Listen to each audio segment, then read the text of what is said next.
Friday, October 20th. Welcome back to Damon Bruce. Plus, it's great to have you here. We got a great Warrior retirement to talk about. Andre Iguodala hanging up the chucks after 19 years in the league. We will get there, but obviously we're getting you ready for a big football game, a sneaky big football game that is coming up on Monday Night Football, which means we'll be in pregame mode once again on Monday. And then on Tuesday morning, I hope you'll be waking up very, very early, 8 a.m. for a little 49ers wake up with me and this guy, Larry Krueger. Good to see you, pal. How you doing, man? What's up? Happy Friday to everybody. Hope everybody's having a great day. We're off and running. My second stream of the day. I streamed earlier today with the great Pete Bursich of the Minnesota Vikings broadcast team. And happy to be here with you, Damon. How are you? I'm great, thank you. Well, look, let's just jump right into any inside information that you got out of Pete today. Was there a moment in your interview that you thought, all right, I got a nugget here, let's share it? Well, I mean, I think he's just, knows that this is going to be a very difficult game for the Vikings to win. The Vikings are not a very good football team. They have Danielle Hunter. They blitz a lot, but quarterbacks facing the Vikings this season have completed 75% of their passes. So, it's not a stellar team the Niners are going against. Niners coming off a loss, national TV. I think more than anything, Pete seemed like he was bracing for what we were going to see Monday night. So, look, it's a sneaky big game, Larry. It really is for the 49ers. When I think about this one, when I think about the entirety of the year, when I think about the Bengals rolling in off the bye week, that's the first time I'm going to tell you I'm chalking that down as a loss, and we'll see what happens. Because like you and I talked about just last week, how important rest was. We sort of dismiss the importance of rest. The Bengals are going to be coming in rested. And this is an opportunity to get to 6-1 before the Bengals get here. Should you let go of the rope and lose in Minnesota, then for whatever reason, because the Bengals have rest, because Joe Burrow's a stud, because they're starting to play better, and now you've got a 2-game losing streak that could become a 3-game losing streak. Look, Larry, the way that this first half feels, this is the pivot game for that feeling, because there's a big difference between being 6-2 going into the bye week or 5-3 with a 3-game losing streak. This is a handle your business game. I don't care who's on deck, who's available, who's dressed, who's healthy, who's not. This is one that when you look at how do you find your easiest path to the playoffs, this is one of those non-negotiable wins. I mean, the Vikings are fumblers. Nobody likes a fumbler. They turn the ball over a lot. The 49ers create a lot of turnovers. The Vikings are 0-3 at home so far this year, and they're going to be without their best player. Niners got to have this one. I'll push back on the Cincinnati part. I don't fear Cincinnati. I just don't. Joe Burrow's not playing well at all. He threw another pick last week. He was sacked 3 times. Hey, so go 7-1. Go 7-1 in the first half if that's what you're offering. I'll buy that right now. Yeah, I think you're absolutely right. One thing, Damon, Niners will be coming off a short week, traveling back from Minnesota. Bengals will be coming off a bye week, fully rested. So there's that major rest advantage, which seems like an equalizer and equalizing factor. But I just, I don't think much of Cincinnati. Jamar Chase is fantastic. And Burrow's got a lot of talent, but Burrow hasn't played very well this year. And just listening to Greg Cosell talk about his breakdown and then watching the all-22 myself of Cincinnati, because I had a little extra time this week with the extra day, I looked at them and it was like, man, they're not sharp right now. So I'm not worried about Cincinnati, but you're absolutely right, though. The rest advantage is major, and then that just kind of turns, and after the loss last week, that turns this game into you better bounce back against the Vikings. And it is on the road in Minnesota, not the easiest place to play, against a veteran quarterback who, plays the game at a really high level and will go through his progressions. So there's that. But I just don't think that the Alexander Madison, Cam Akers show can run it on the 49ers.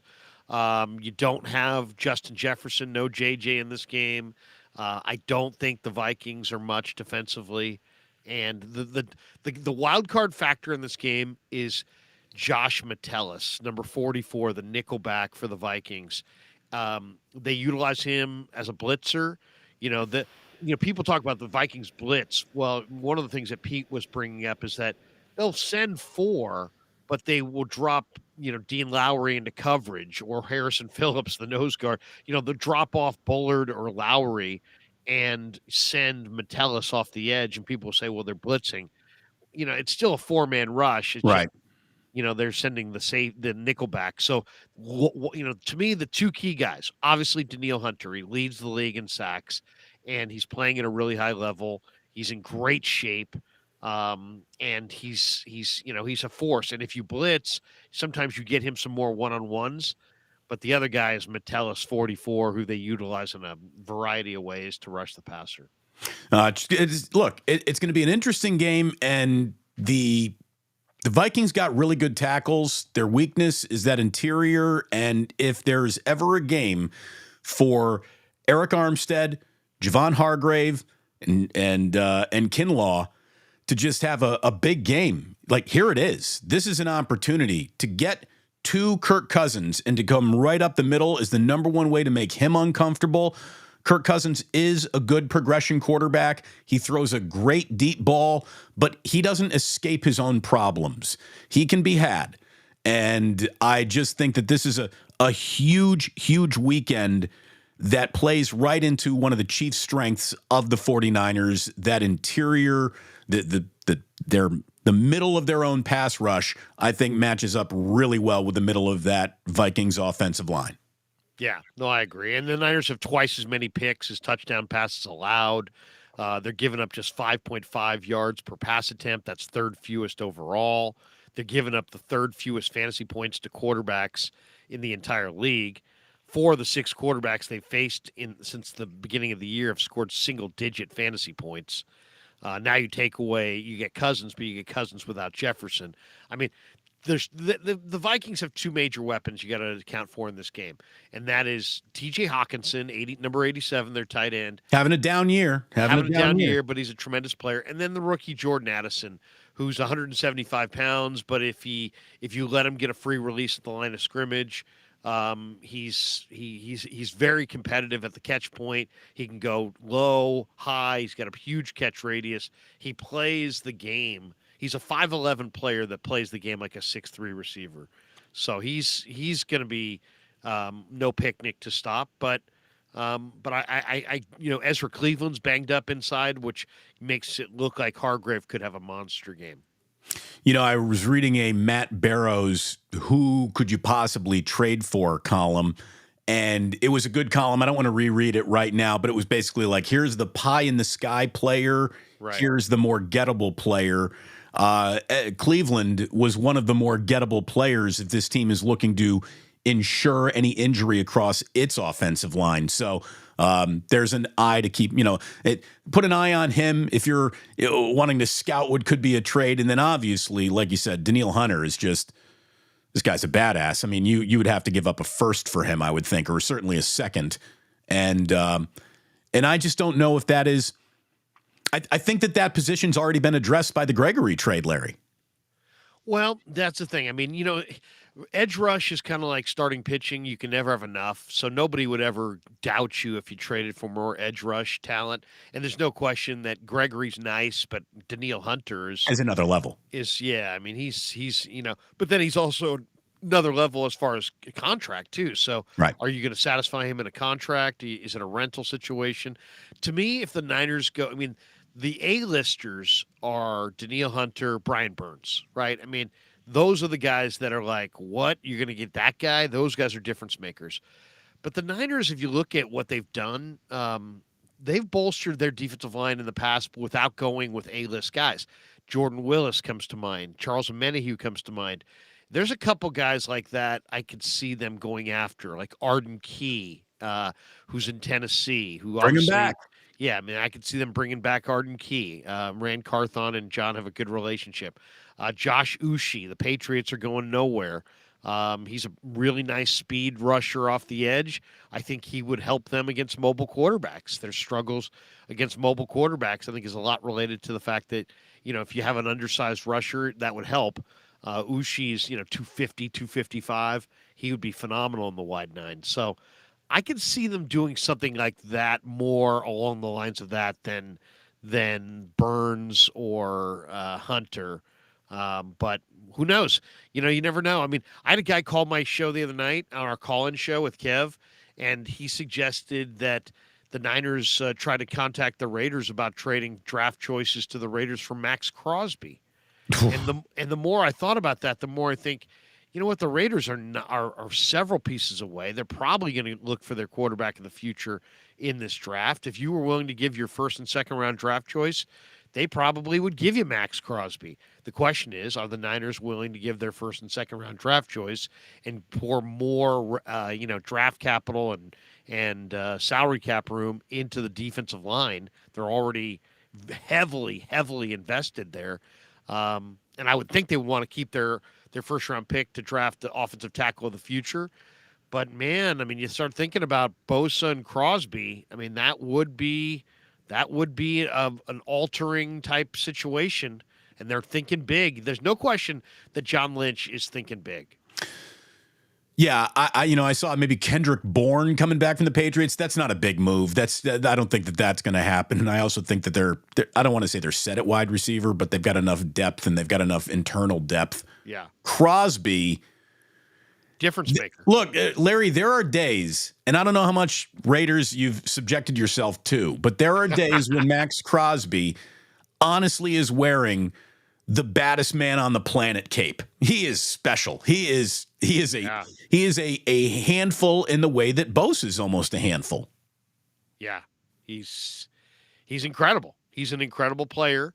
And the Raiders are, from what I've read, are thinking the other way, which is they'd like to acquire Danielle Hunter. They'd like to go after Brian Burns. They'd like to find a replacement for Chandler Jones opposite Crosby. Well, let's see if they go into Chicago and beat the Bears before we start talking about what they're about to add to their team. I mean, I think that the Raiders should win that game.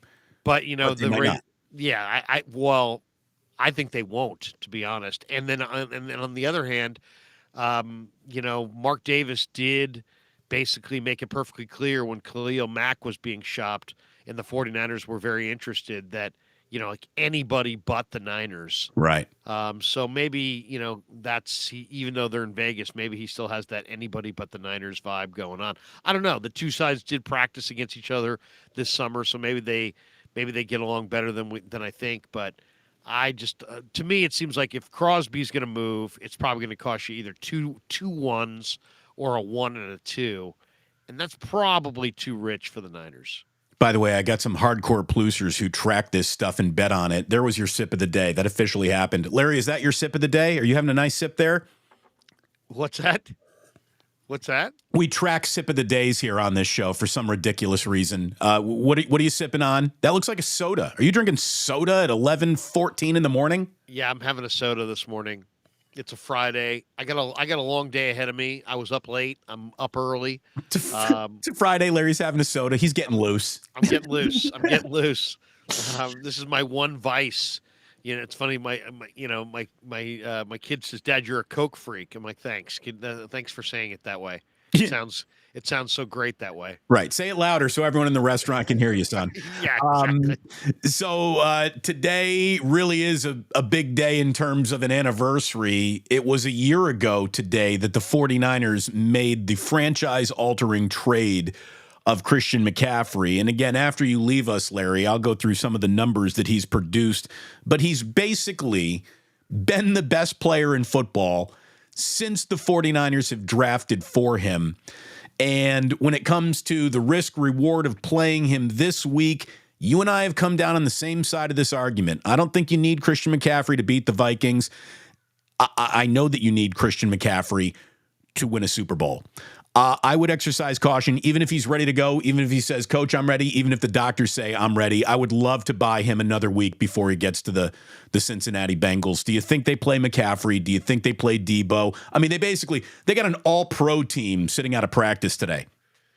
Well, it's funny. I asked Kyle Shanahan this question yesterday. I said, "Kyle, I'm looking at McCaffrey's usage. He's on pace for 400 touches. Is that sustainable?" And he kind of dodged and was like, he's our starting running back and we like to throw him the ball and we don't really have a plan and this and that. and we'll just have to see how it goes. But I'll say right now, it's not sustainable. And to me, I want Christian McCaffrey there in the playoffs. Now, every team's different. Like the Dallas Cowboys are a one running back team. They have Rico Dowdell and Deuce Vaughn behind Tony Pollard. Those guys are several steps beneath an NFL starting caliber running back. So they got to go with Tony Pollard. I get it. The 49ers are not in that position. They have Elijah Mitchell. They have who's a full go this week at practice. They have Jordan Mason. They have Ty Davis Price. They have other backs they could utilize. To me, it's a no doubter. Sit Christian McCaffrey down for a game or two. I'd sit him down through the bye week and roll with other guys. Peter King said it the other day on the radio. It's like, you know what? The 49ers are they're not going to get to the postseason healthy at this rate if they just keep, pounding McCaffrey over and over again when they have other guys. Jordan Mason, what does he need to do to get on the field? The guy averaged 6 yards a carry, 5 yards a carry the last couple of weeks. He's showing explosive capability. To me, it's funny. Kyle loves Mitchell. He was asked this week about his confidence in Mason, and he answered by talking about how confident he is in Mitchell. So it's obvious that Mitchell is the guy this week. I mean, whether it's McCaffrey and Mitchell or Mitchell alone, but Mason is behind those guys. So I'm not getting that because to me, Mason looks like he's fresh, he's fast, he's physical, he's 240 pounds. Run Mason. But Kyle likes what he sees from Mitchell, so he's going with Mitchell. I haven't seen it from Mitchell, to be honest, Damon. He's had one or two runs that were impressive. The rest, he's had all kinds of negative runs. Yeah. To me, Mason should be the second guy up, but all right, if Mitchell allows you more of a pass catcher out of the backfield, like I understand conceptually why Kyle wants to force that, but to me, it sounds like he's forcing it a little bit when the other guy is just, like you said, doing a Derrick Henry impression. He's running so hard. So we'll see if McCaffrey goes this weekend, but he's one of the biggest trades, I think, already in Bay Area sports history. You said you were going to pair this to your channel, Larry, and you didn't do it. I think you did because I got people coming in here under the guise of paired. Hi, Larry. Really? And I see it saying paired. Maybe you did. Are we also streaming on the Crew Show? Let me see. I hit some buttons, but then I gave up on it because I thought it wasn't working. I wonder what's going on. Well, let me double check. Look at us with our technological wizardry. We may be on dual channels at once without knowing. Isn't that special? That's possible. Let me see. I'm getting paired updates. Paired updates. Really? Where's it saying that? In some of the comments that I'm getting here. Paired. And these are from names that I'm not too familiar with in my chat room. So, Larry, you might be doing it. I don't see it. I don't know. Oh, yeah, I do. Yes, I do. Are we paired? Oh, no, wait. Is this your? No, this is yours. You entitled it Huge Pivot Game, right? That's yes. Your channel.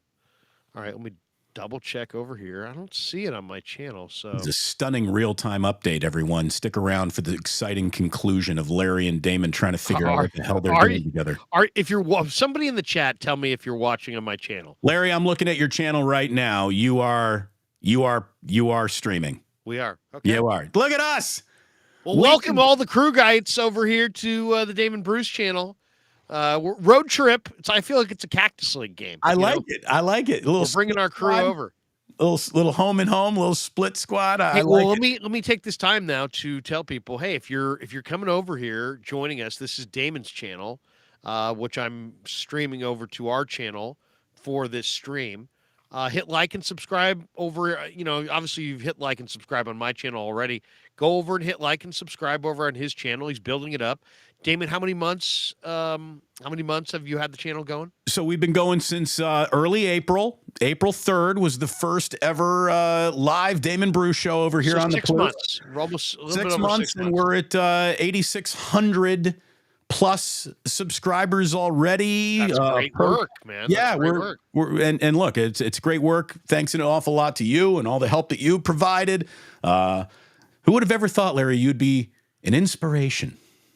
But indeed, I've that's what never you've been an become. inspiration before. Welcome to being an Well, inspiration, actually, no. man. People have said, you know what, you're an inspiration to go the other way. You pick you pick Team A, I go Team B. You know, people say That's you just inspired me to go against you. Yeah, that's just fading Larry. We've been doing Yeah. that for years, but Yeah, yeah. now you're an inspiration, Larry. You really are. Let me ask you this. This is not a situation I would even like to arise because hopefully you can have both. I think Christian McCaffrey is so important.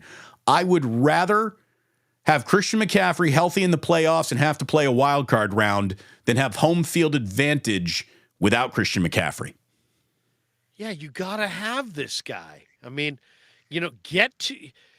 It's funny. I asked Chris Kasarik in July, "Hey, you got Hargrave and Bosa and this awesome number one line.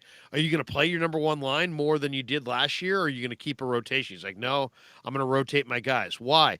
Because if I play Bosa 70 snaps a game, he won't make it to January. He won't even make it to the playoffs, let alone the Super Bowl. And we want to be playing on Super Bowl Sunday." I'm like, "Okay, that makes sense."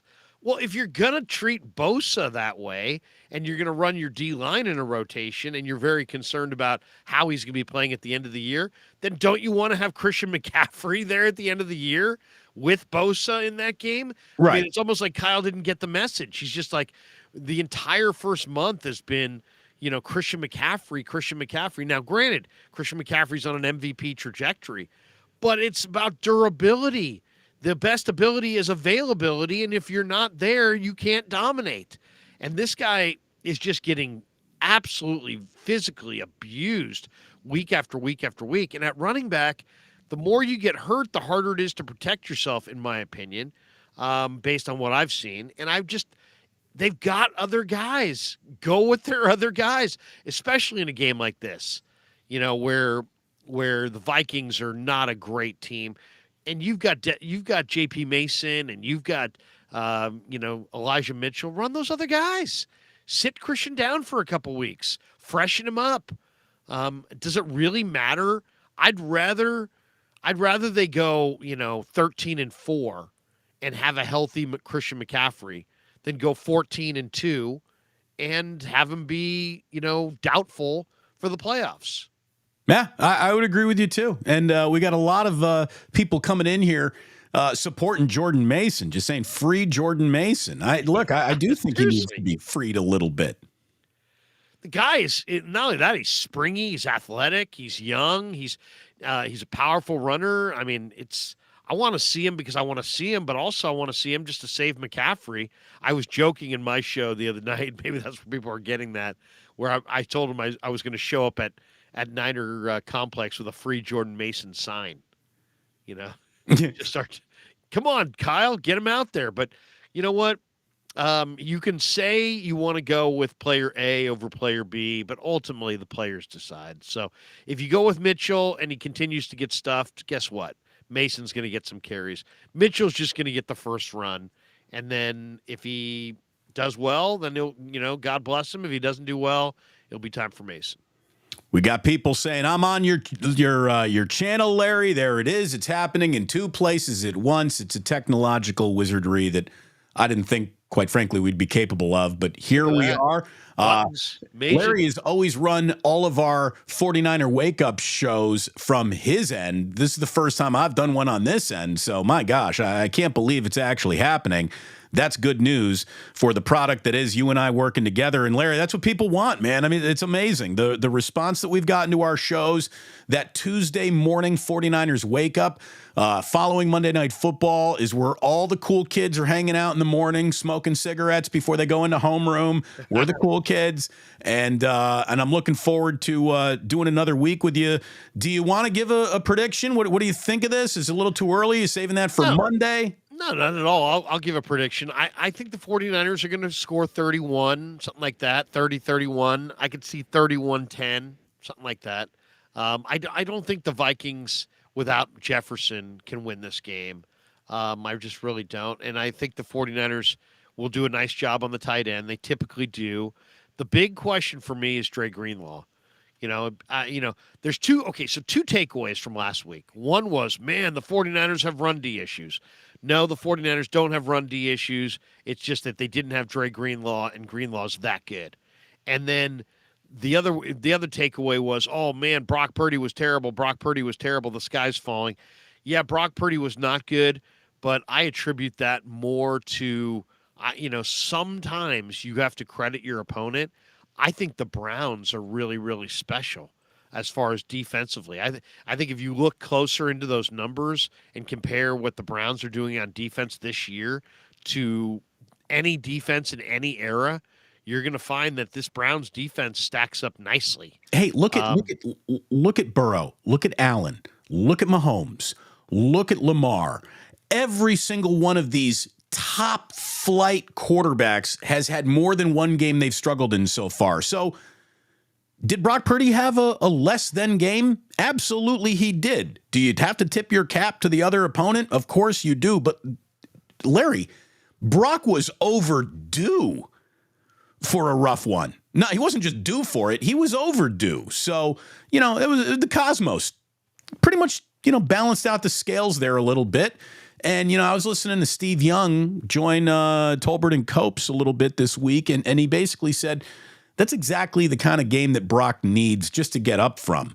I mean, he's done nothing but, walk on water since he's gotten here. He needs a little, all right, that was bad, go make it better, get back on track. He needs that game. He hasn't even been able to show you his ability to bounce back because the one game he needed to bounce back from was the final game of the year when he got injured in the NFC title game. So, he needs this. This is the rite of passage. This is the vision quest that every young quarterback has to go on, and I like his chances to get through it an awful lot.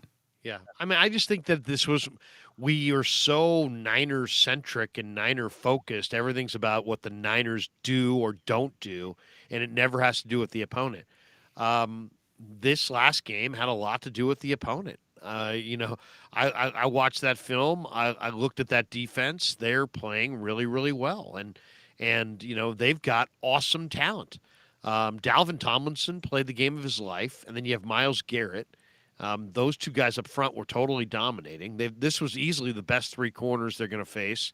And then Jeremiah Owusu-Koramoah, there's a reason that I've been a huge fan of his going back to Notre Dame. This guy is one of the best linebackers in the game. 5 tackles, 3 solo, sacked the quarterback, 3 tackles for a loss, 2 hits on the quarterback, defended a pass, unbelievable speed, great instincts. I mean, the guy's a tremendous player. So, the Browns have an awesome secondary, a phenomenal front line, and Koramoah in the middle. And that's what happened more than anything. Yeah, the weather, and yeah, the injuries, and yeah, the bad calls, and yeah, the missed kicks. But that's really what happened. At the end of the day, it's that killer Browns defense. And I just don't think this week that the Vikings have anything close to that. We have Joe Schmo saying split screen simulcast action. What's up, everybody? It's really exciting if you think about it. Irwin says, "Who needs Jillian and Kevin to work these problems out?" Like, yeah, you got your son who normally figures every technological thing out. My wife, if it weren't for her, I'd be screaming this show off my front porch. So yeah, look at us, Larry. I think we're learning. I think it's safe to say that Jillian and Kevin are just products of the system. I mean, they could be, they could be plugged in, plugged out. You know what I mean? It's like I got other boys. I got 2 other sons. I could use Kevin, but you know what? He's just a product of the Kruger system, really. I've always said you're a system broadcaster, Larry. You're a system broadcaster. I'm a system broadcaster. Not enough actual raw ability to be successful without a microphone, but you put you behind the right microphone system. Look at what you can do. It's very impressive. Hey, I know that you've got, you got to get going. You got to be a dad this afternoon. Well, I've got to pick up my kid at noon. He takes a class, and my wife threatens me. Do not forget your son. She tells me over and over again. I'm like, I will not forget. Don't forget the boy. You know what I do like about the Niners playing on Monday Night Football, other than they get the spotlight to themselves, and then you and I get to go on 49ers Wake Up on Tuesday morning. I like the fact that we can just sit around and watch a stress-free Sunday afternoon with no one game to really concentrate on. You can sort of look at it all.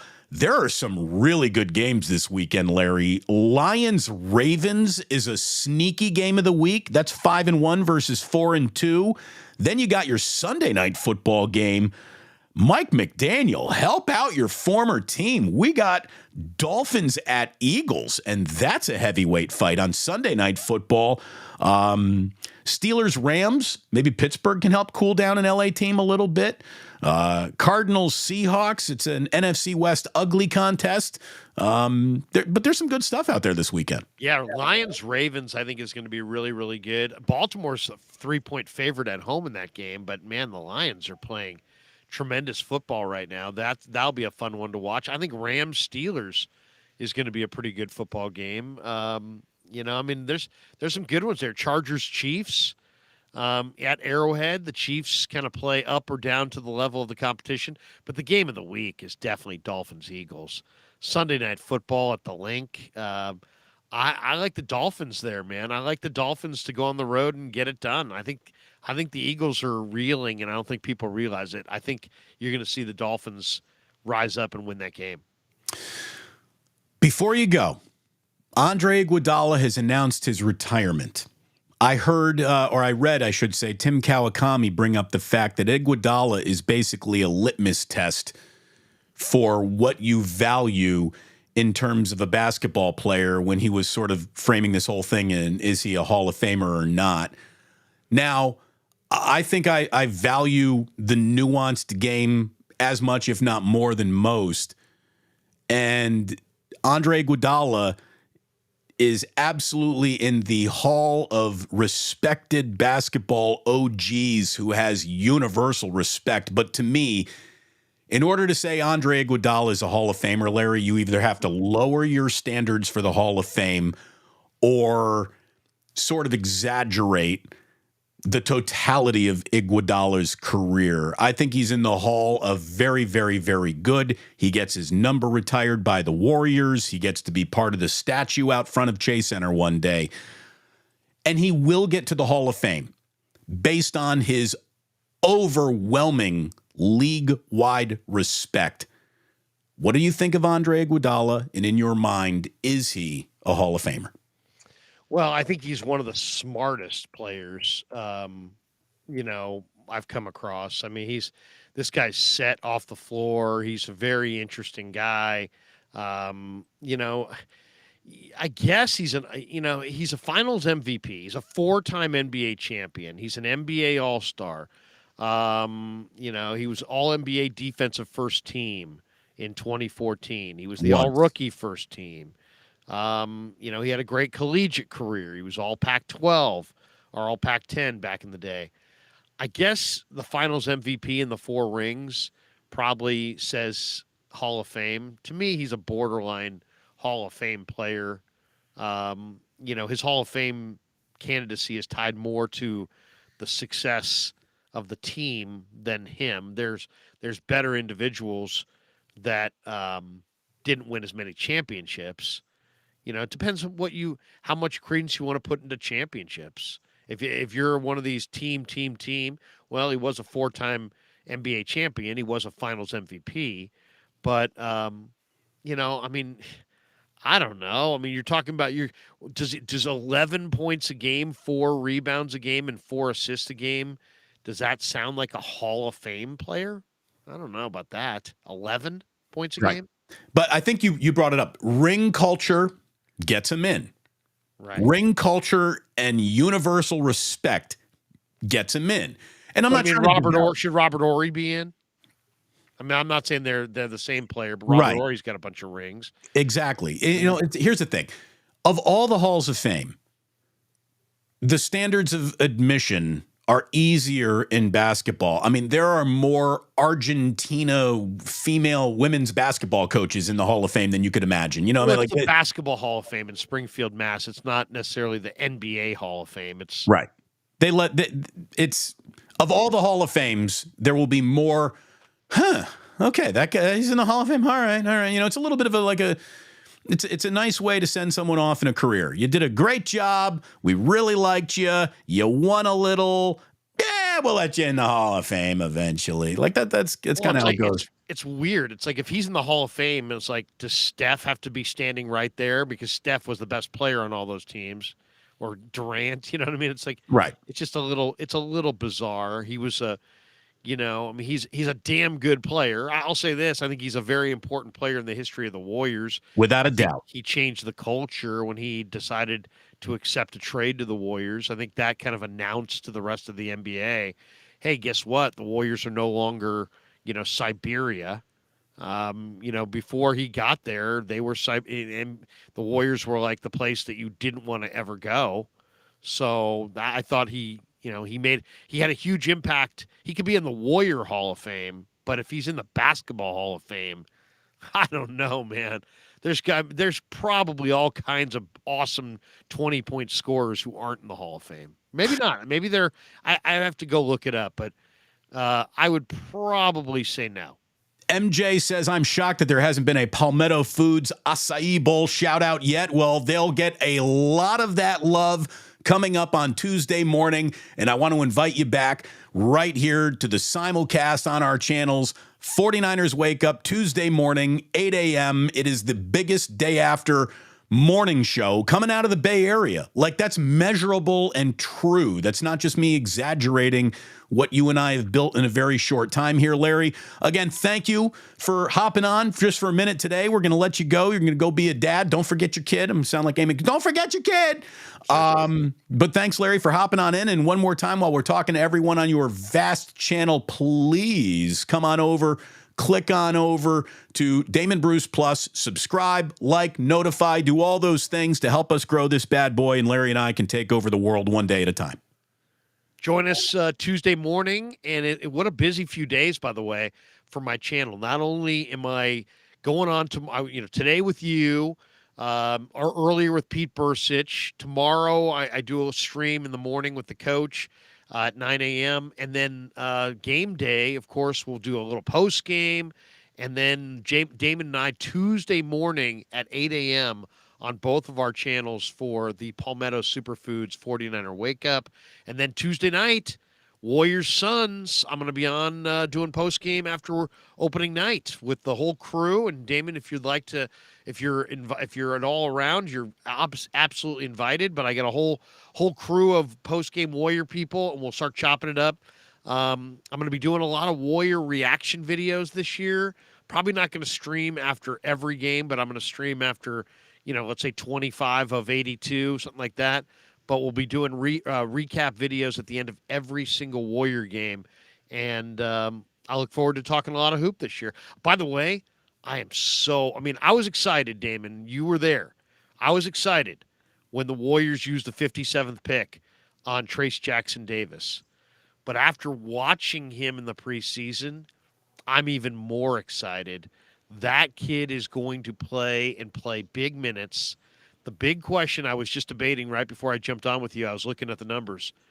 Over or under 47.5 wins for Golden State. They won 44 last year. They're older, but they're deeper. They've gotten rid of Poole. They've added Paul. Are they a 48-win team and go over, or are they a 47-win team or less and go under? Based on how sloppy they shouldn't be, based on Wiggins's cross your fingers availability that sort of went out the window last year, based on the leap I think Jonathan Kuminga can make, based on how good I think Podziemski and Trace Jackson Davis have shown. Podziemski looks good too. The actual contributors this year, I'll take the over on that, Larry. I'll bang the over on that. Absolutely. Really? Yeah. I'm a little concerned about Chris Paul's health and the health of the team. If they got 4 old guys, but Trace Jackson Davis, and then you add, and he's real, and then Podziemski, and then Rudy Gay, and Usman Garuba, and some of these other players they've added. I kind of like the depth a lot more. Kuminga looks. If Kuminga can emerge this year as the second best Warrior, and I think it's possible, I think that could fuel them. I think that could fuel them to a 50-win season. Larry, Great to talk to you. We'll do it again on we've got Tuesday morning, and then I'm going to be at that Warriors game. I'll be doing quite a bit of Warrior post game myself over here on the Plus, but you and I are always aligned, and I thank you very much for coming on today, man. It's great to talk to you as always. Anytime, man. There he is. Boys and girls, Larry Krueger. You asked for him by name, except no substitutes. That's the man right there, one of the hardest working guys in all Bay Area show business. Let me welcome all of you back here to the Damon Bruce Show. Thank you so much for tuning on in. If you were watching over on Larry's channel, I hope you're over here now, continuing to ride along with us, because we got some stuff to still get into here, including, first and foremost, thanking my sponsors. We want to say thank you very much to Ike's, a delicious sandwich if there ever was one. Go ahead and sign up for the Ike's Reward app. Start eating your way towards free sandwiches. You'll be very, very happy that you did. They are satisfying. They are delicious. And again, they can be free. When you start eating your way to free sandwiches using the Ike's Rewards app, you'd be crazy not to be using his app. And, if you're going to order some Ike's for lunch, don't go directly through like Grubhub or DoorDash. Go through the Ike's app. You'll be very, very happy that you did. And oh, by the way, speaking of be very, very happy that you did, you'll be very happy that you went to bottomlinebets.com and used promo code Bruce to sign up for a free day of handicapping. Another 3-0 evening for Stefan last night. He is the hottest handicapper in Las Vegas. Bottomlinebets.com, promo code Bruce for a free day of handicapping. You can use that today. You can use that on Saturday for a big slate of college football. You can sit on it until Sunday. Use it for the NFL. You can use it on Monday Night Football if you want. But I'm telling you, Stefan is finding winners on a day-by-day basis. Find out for yourself. Bottomlinebets.com, a free day of handicapping with promo code Bruce, BRUCE,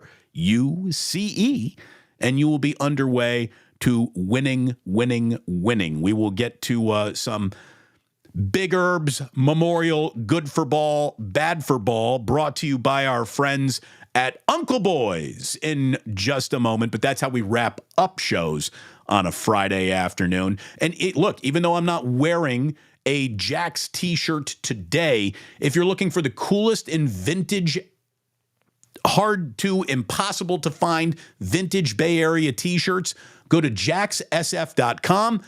I dare you to only put one in your cart. That is how cool Jax merch is. Use promo code DamonBruce10 for 10% off at jaxsf.com. That's two S's, Jax, Jacks, SF.com. DamonBruce10 for 10% off. Coolest t-shirts on the planet. They got a brick and mortar on Chestnut, but if you're watching this from anywhere and you want some cool stuff from the Bay, go to jaxsf.com. San Bruno Mike, look at that. Dropping a jingle jangle on us. Plus and Krug on a Friday morning. No egg mints required. We got inside jokes that other people just simply cannot, will not, should not understand. That's the way it goes. But thank you very much, Mike. I appreciate that. You are the man. Thank you very much, Mike. So look, big football game. As I talked about with Larry, it's a sneaky football game. A real sneaky big football game. Larry's not worried about the Bengals. I am. I think you should be worried about the Bengals coming off of a bye week, starting to play better football. And this is why you just don't want to use a mulligan on the Vikings, a team that coughs up the ball all the time. I keep on telling my son, who drops like everything, if you hand my 4-year-old a cup of anything, it better have a lid on it. Like, I can't even hand my 4-year-old a bowl of Cheerios to snack on without like an 85% chance of him dropping it. No one likes a fumbler. I keep on telling that to my son all the time. Jack, nobody likes a fumbler. Stop dropping shit. The reason why nobody likes the Minnesota Vikings is because that's the most fumblinest team in all the world of football. The 49ers turn other teams over. They lead the NFL with 10 interceptions through 6 weeks of football here. So you got a team that creates turnovers. You got a team that's always giving a ball away. You got a team that's 0-3 at home. You got a team that's without their best player. Even if the 49ers are without Christian McCaffrey, their best player, they're still the better roster.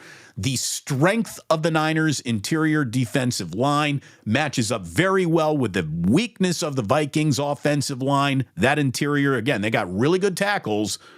Guard, center, guard. Little bit of an adventure.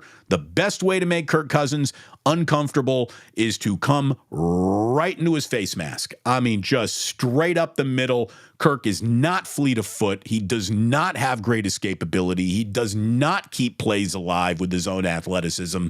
He is a pocket stationary quarterback. And that's exactly, I'm talking exactly the kind of quarterback that the 49ers should tee off on. The Vikings are embracing the get the ball out quickly theory that every team in football is embracing now, but Kirk Cousins will also hold on to that grenade and cook it a little bit too long. So we'll see what happens. I do like the Niners on Monday night. Absolutely. The Nicotina Show podcast says Jillian and Kev going to branch out, start their own sports podcast. Seriously, Larry and I would be in trouble without them. By the way, Jillian with a G. It's a common mistake. I'm not mad at you at all. She wouldn't be either. But it's Jillian with a G. We got Grand Admiral Shanahan says, can Jillian and Kevin handle a proper run fit behind you? A proper run fit? I don't know. What does that mean? I don't know what a proper run. I don't know even, but Grand Admiral Shanahan, it's good to have you in here. Thank you very much. Roberto Davis says ESPN Talking Heads, system announcers. Yeah, definitely system announcers. System broadcasters, system quarterbacks. We're all in a system. Larry, system podcaster, no doubt. Lions and Ravens, though, very juicy. You are right about that, McFly 13. Very, very juicy. So this is great. Lot of new names in the chat today. You're going to find one of the nicest group of people assembled, these plusers who are here saying good morning to each other before the show even starts. I absolutely love the little community that we are building over here. And by the way, the community is getting together in person November 5th. November 5th at 1 o'clock. Join us at Victory Hall. Larry Krueger's coming on in. Gianna Franco's coming on in. We are going to get together. We're going to have some fun. We're going to watch some football. We're going to drink some drinks. We're going to maybe go outside, put it up in the air. We're going to hang out. We're going to hang out, baby. I'm looking forward to it. We're going to leave the kids at home this time, so we're not going to have a 4-year-old and a 2-year-old running around a bar. We're not going to leave them home alone, obviously, but, you know, we're coming out to party. We're here to rip shit up is basically what I'm saying. When we get to Plus Mania 2 Electric Boogaloo Victory Hall coming up on November 5th. Be there. Looking forward to seeing you. Hopefully you make it. So big Monday Night Football game. The practice report today, again, it's essentially a who's who list of Niners that wasn't out there. Christian McCaffrey with his oblique, Deebo Samuel with his shoulder, Trent Williams with his ankle, Dre Greenlaw with his hamstring, Aaron Banks' ankle. They held him out of practice today. Tomorrow is the big practice. Tomorrow is the practice report where availability is going to mean something. Who did what? Who played? Who really got out there?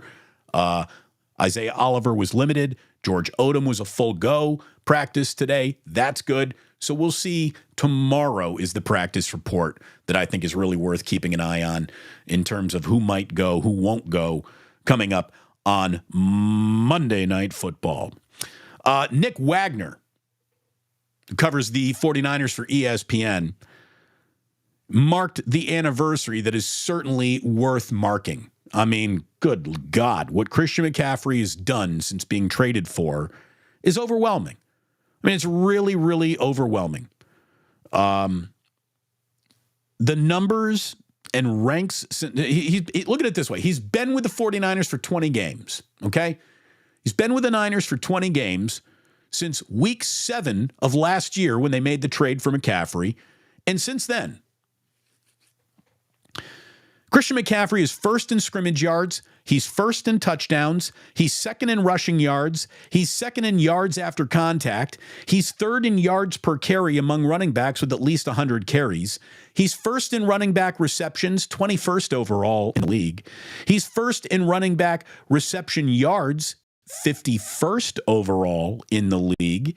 He's first in reception yards after contact among running backs, 9th overall in the league. He's generated 83 rushing first downs. That's tied for second in the NFL. He's generated 127 first downs overall. That's first in the NFL. 40 carries of 10 or more yards. First in the NFL. 13 carries of 20 or more yards. First in the NFL. 41 explosive plays. Now, the NFL says an explosive play is any rushing attempt that goes over 10 yards or any reception that goes over 20 yards. And what do you know? Christian McCaffrey is number one in the NFL in both of those categories as well, since the 49ers traded for him. He is the best player in this league in this system. Christian McCaffrey, this is going to sound a little nuts. Christian McCaffrey is as tailored to be as perfect in Kyle Shanahan's system as Patrick Mahomes is as tailored to be perfect in Andy Reid's. These are perfect fits. These players are perfect fits. They are the apple of the eye of their coaching staff, and these coaches know how to bring out the very, very best. Christian McCaffrey, kids, if he stays healthy, he's going to the Hall of Fame. It's that simple. Christian McCaffrey, if he stays healthy, if he keeps on doing this, he's going to go to the Hall of Fame. If he wins a Super Bowl in San Francisco, he's going to go to the Hall of Fame as a 49er. There you go. That's who he is. His wallet is the one that says bad motherfucker on it. That's who he is. Total stud. Bona fide stud. Again, the way to beat the Vikings, getting pressure right up the middle. That's what Cousins hates. That's what the 49ers are built to do. Between Hargrave, Kinlaw, and Eric Armstead, they should win that battle. They should win that game. Larry is right. There's no way that Mattinson and Cam Akers are nearly as scary as the running backs that sort of ate the Niners' defensive front alive a little bit in Cleveland last week. The 49ers wide receivers, whether Debo goes or not, should out-physical the corners. They got good safety play in Minnesota, but those cornerbacks can be taken advantage of. And I'm going to tell you, this is a game where George Kittle, it better be hey diddle diddle George Kittle over the middle, not one of those nuanced, you need to really interpret football to determine whether George had a good blocking grade. No. I want George Kittle having a gaudy game. 8 catches, 100 yards, 2 touchdowns, George fucking Kittle. That's going to get the 49ers into the win column as much as anything. So if you're only seeing George Kittle do an awful lot of this and this during Zenni eyewear commercials, you're using them wrong. You're using them wrong. The Sentinels football channel says, hashtag I am a system YouTuber. Aren't we all these days? Aren't we all system YouTubers?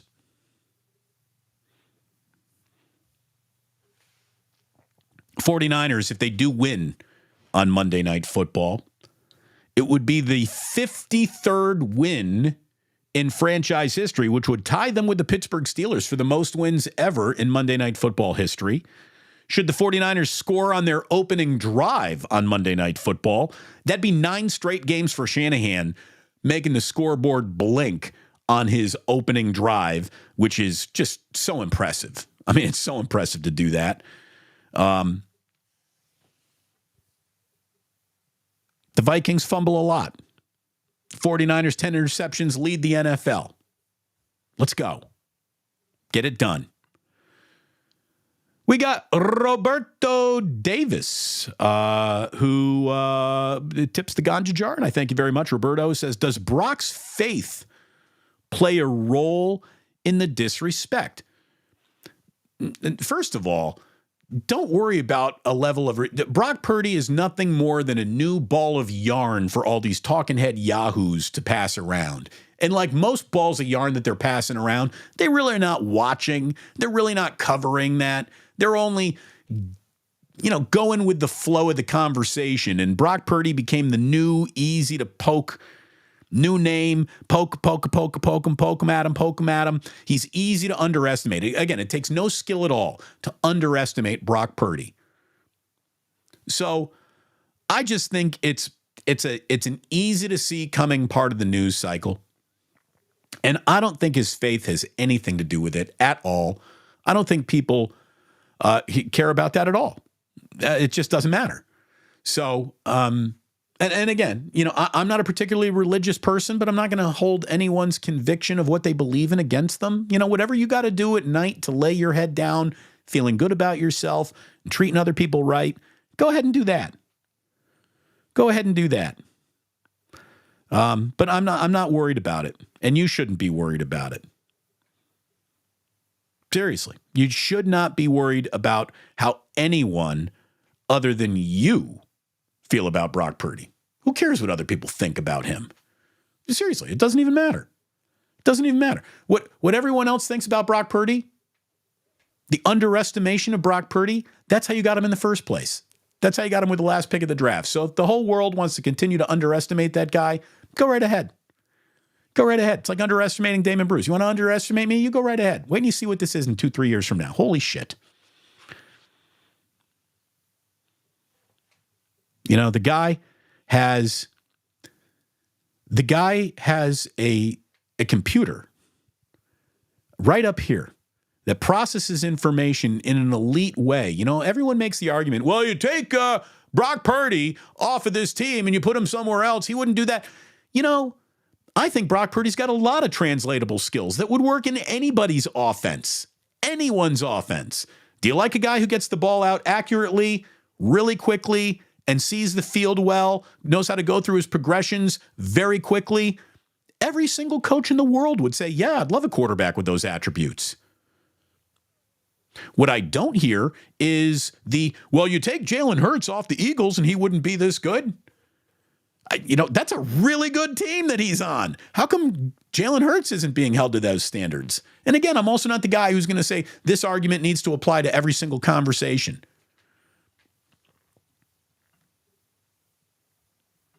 We got John here.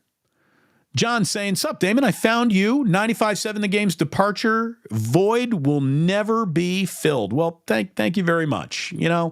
How about this? I know how you fill it. You come over here and I'll fill your cup every single time it's empty. By the way, not only am I not gone, I'm about to cast a larger shadow over this city than it's ever had.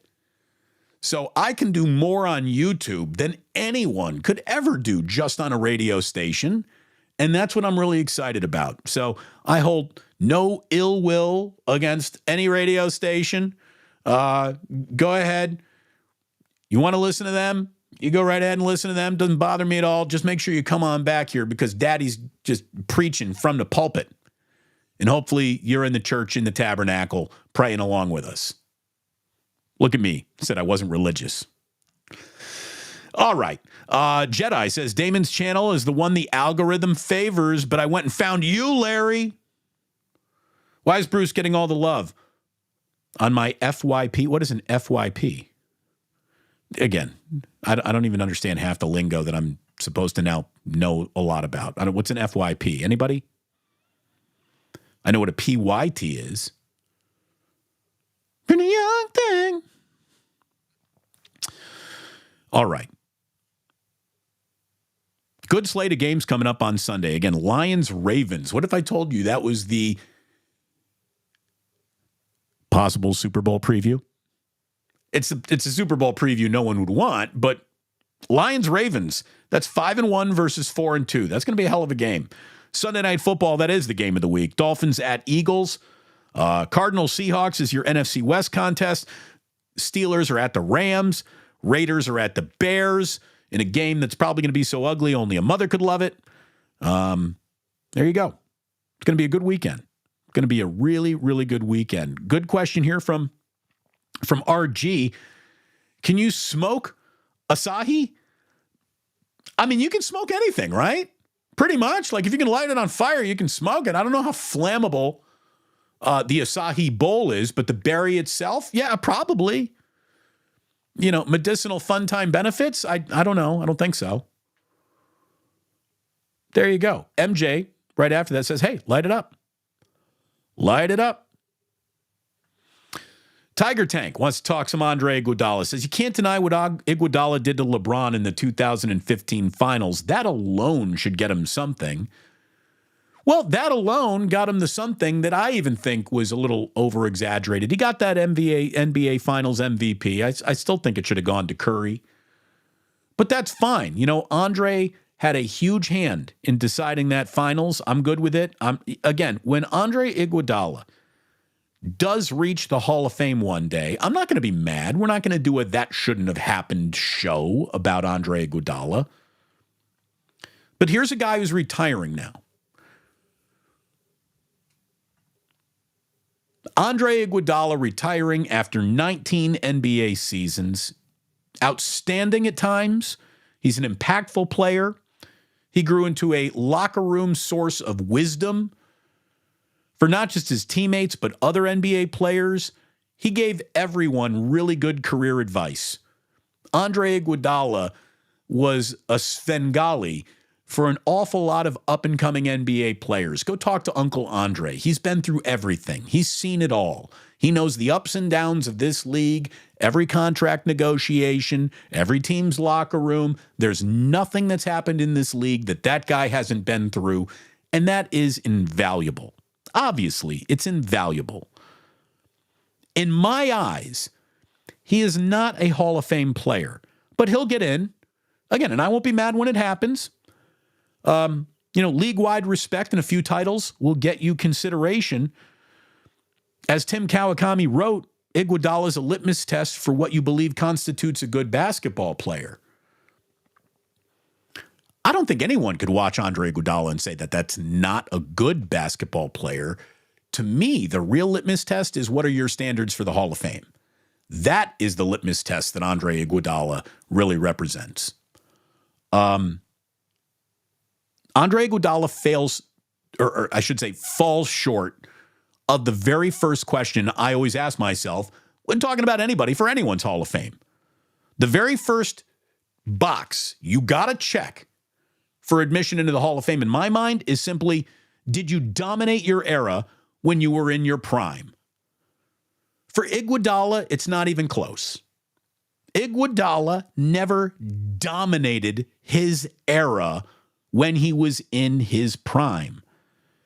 He's a one-time NBA All-Star who never averaged 20 points in a season. Never. He got close, 19.9 once, but never had a single season scoring average that started with a 2. Not once. Not once. If Andre Iguodala was the leading scorer on your team, you had a team that wasn't going anywhere fast at all times. He is a complementary player more than he is a follow me, I know the way level of player.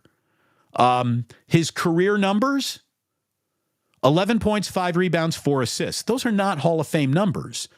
If you say, well, consider what he did defensively. What he did defensively over 19 years is unimpressive. 2 NBA all-defensive teams. That's all he ever made. So it's not like he was a premier lead dog defender that the league feared. He was good. Fast hands. His hands are fast as hell, man. But again, the 4 titles, he had his hands all over that first title. We know that. But I do think that the MVP should have gone to Curry. The middle 2 titles, part-time starter, part-time role player, nuanced winning performances for sure.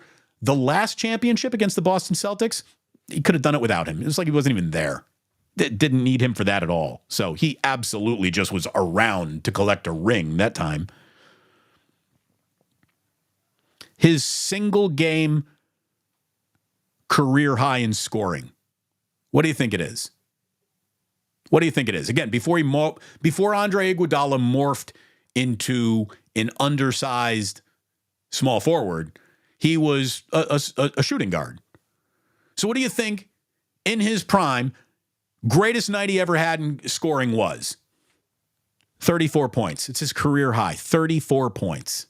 Yeah, I'll never get 34 in an NBA game, but I wasn't the 9th overall pick in a draft either.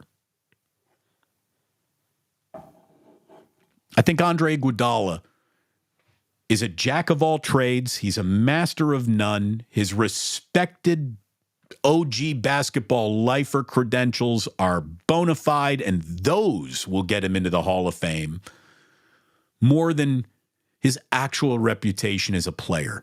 This is why you got to be careful with the respect that you get and give, because you only get one reputation, and Andre Iguodala's reputation is probably big enough and grandiose enough that he gets into the Hall of Fame one day. The Warriors, again, statue? Yes. Retire his number? Yes. Eats for free in San Francisco for the rest of his life? Yes. Absolutely. He should get all of those things. On his own Hall of Fame player, again, you got to either over-exaggerate who he was or lower your standards for the Hall of Fame to really include him. He does have 4 rings. Had Andre Iguodala been Ike Diagu, Ike Diagu would have had those 4 rings too. Like that first one, he certainly has his fingerprints all over. The other 3, come on. And again, I like Andre Iguodala. I like Andre Iguodala. He's a good player, good guy. Deserves his overwhelming respect. Absolutely. Hall of Famer? Not really. All right, we're going to wrap things up today with a little good for ball, bad for ball, sponsored by our friends at Uncle Boys, who will help me keep the memory of our dearly departed friend Michael Urban alive with a segment that he loved. Good for ball, bad for ball. Bad for ball, James Harden. He is our bad for ball subject this week. That guy just sucks so much. I wouldn't want him to be my teammate for a minute. He never thinks about the group. James Harden is only thinking about himself and his own career path at all times.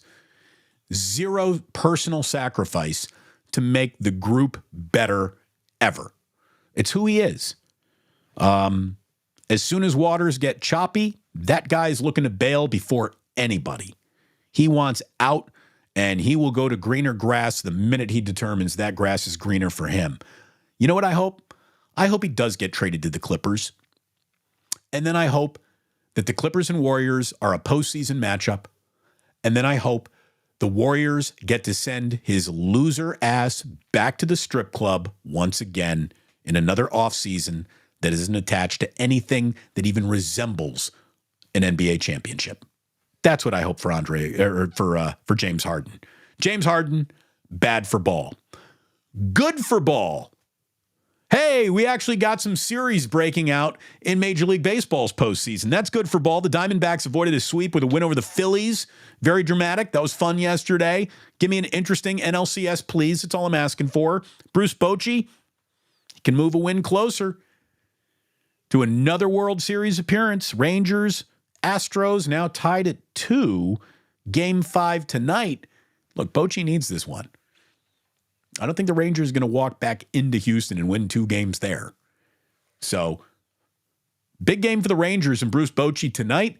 There is your good for ball, bad for ball segment brought to you by our good friends at Uncle Boys. Thanks to Larry Krueger for coming on by the show today. By the way, if you're new in here, if you're a Krueger holdover, if you're hanging out, this sounds like the end of the show. This is not the end of the show. We're going to get into Club Plus here in just a second, but this is the end of the show attached to the podcast, which, by the way, is blowing up. And thank you very much for all the downloads and all the attention that the podcast is getting. You can find it anywhere you get your podcasts. Thank you very much for tuning in. Have yourself a great weekend. We'll be dropping some videos over the weekend for sure. And then, of course, Monday, be right back here at 11. We are going to be going live at the 2-minute warning of Monday Night Football. And then the following morning, Tuesday, 8 a.m., it's the simulcast, Bruce and Kruger, 49er Wake Up. Hope you see us there as well. We hope to see you there. Before you do depart, hit that like, hit that subscribe button, hit that notify button. That'll make things easier around here, easier to pay bills, and I would really appreciate that. You've been a tremendous community. I thank you so very, very much for being a part of this community, and it really is a cool little community that we have built. It's getting bigger every day. Sports don't build character. They reveal it. And like that, he's gone.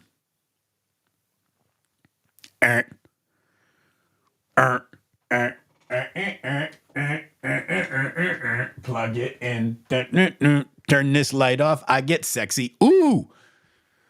Welcome, welcome, welcome. Texas Niner says, I was a little behind in your stream. Well, it's still good to have you here. Oh, Grand Admiral Shanahan says, run fit Jillian and Kevin. How would they scrape as linebackers if they were behind you and Larry and Damon were D-line? Oh, you mean how would they clean up the traffic? First of all, my wife is twice as strong as I'll ever be. She's just a badass. Like, she's doing push-up handstands. She's cross-fitting. Me, I'm El Stroco Loco. You don't even want to go through me on your defensive line. But yeah, Jillian would absolutely spear some people out there. She'd probably get called for, unnecessary roughness. It's why. It's truly why she is the ultimate. You hear an awful lot about like girl dad. She is the ultimate boy mom.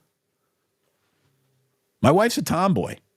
I'm telling you, fellas, get yourself a tomboy who's cool, you can get drunk with, and then even though she's got crazy tomboy tendencies, she can still put on a sundress and stop traffic. Get yourself one of those. I did. I'm very, very happy. Hold on, I got a cough. Look at me rocking that cough button so you don't have to hear the spilkus.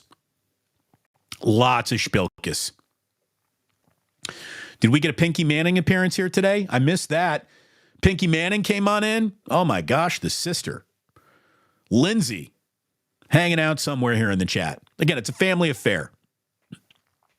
A family affair. Cowboy says, Christian McCaffrey was the best player in college in 2016. He was, but look, it happened very, very much at Stanford, which means nobody around here really saw it. It's just, it's sad. It's sad that college football in the Bay Area never really resonated. Kind of stinks. Chef A! Maximum! Yeah. We got Maximum Football. Very, very nice here from Ready, Set, Rush. You and Larry are killing it. Thank you very much. It is so much fun. We are having a ton of fun together. We really are. Ready, Set, Rush also says, Damon, you got to do a call-in show sometime. We will. As a matter of fact, maybe next week. We'll try that for the first time. I'm still figuring out ways to do it. Up, jingle, jangle. Jingle, jangle. Bet you $20 that the Dubs win the championship this year. Would I get odds on that?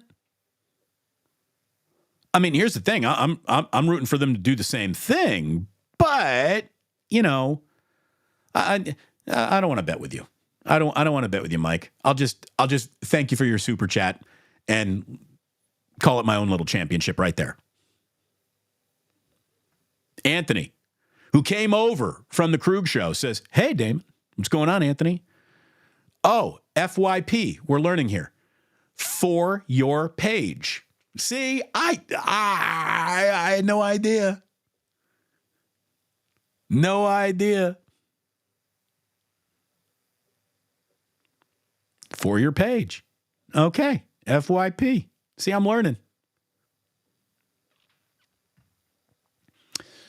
Chula. Chawa. Lore.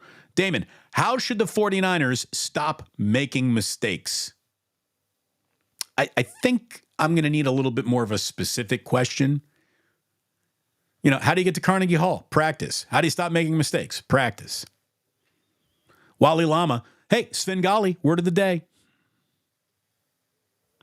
49er Minded says, Damon, Basketball Hall of Fame isn't as strict as the NFL when it comes to letting people in. No, it is not. No, it is not. Chef A. Damon, any Hall of Fame basketball players who were brought in just because of their defense and not their offensive numbers? Well, Ben Wallace is the first guy that comes to mind. Ben Wallace did very little offensively and is one of the best defensive centers of all time, and he's in the Hall of Fame because of that.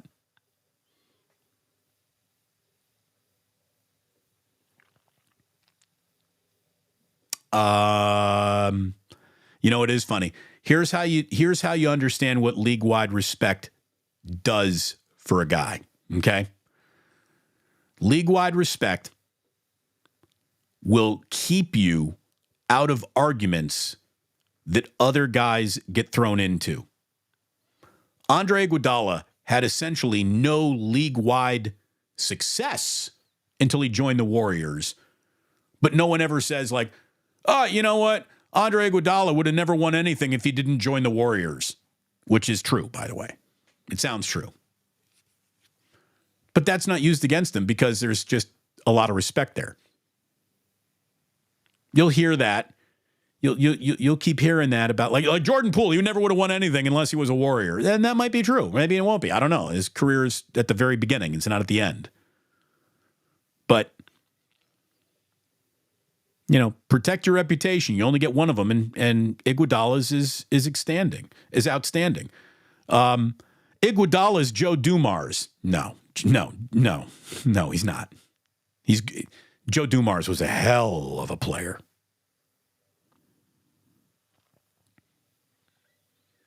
What else we got here? Jordan Poole is James Harden 2.0. Well, Harden is even better than Jordan Poole at this point in their careers. I know Jordan Poole, I don't think has the ability to lead the NBA in assists. Harden's done that.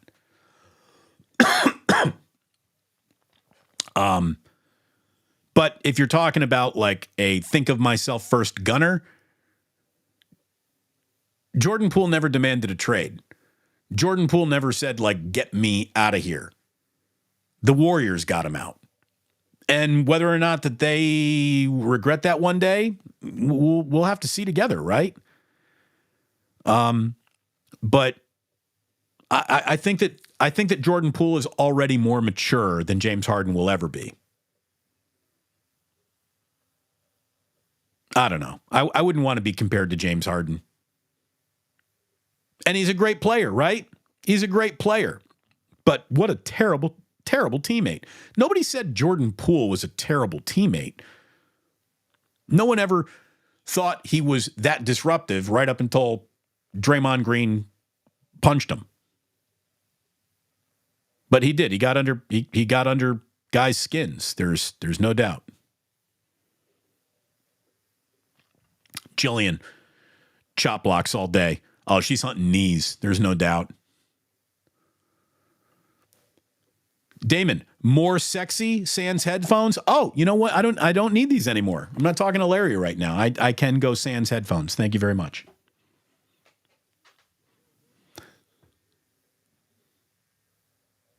Where do they sell that? Is everyone making fun of my headphones now? They are kind of an old pair, but you know, they work. I'm a big believer in not replacing something that works. All right. We've had an outstanding Friday show. We've hung out for a really good amount of time here. It's been a fun week here on the show. I thank you very much for supporting the show this week. I thank you. It's been a great month. It keeps on getting better. Again, join me at the 2-minute warning, Monday Night Football. But I'm going to remind you to do that, and hopefully you plan on joining me at 11 a.m. on Monday. Got some videos dropping throughout the weekend, working on an interview or two coming up for next week. And then, of course, Larry and I, biggest morning show coming out of the Bay, 49ers Wake Up. It's going to be 8 a.m. on Tuesday. Thank you so very, very much for being a part of this today. Really, really appreciate it. Thank you very much. And all I can tell you is that you don't have to go home, boys and girls. You just cannot stay here.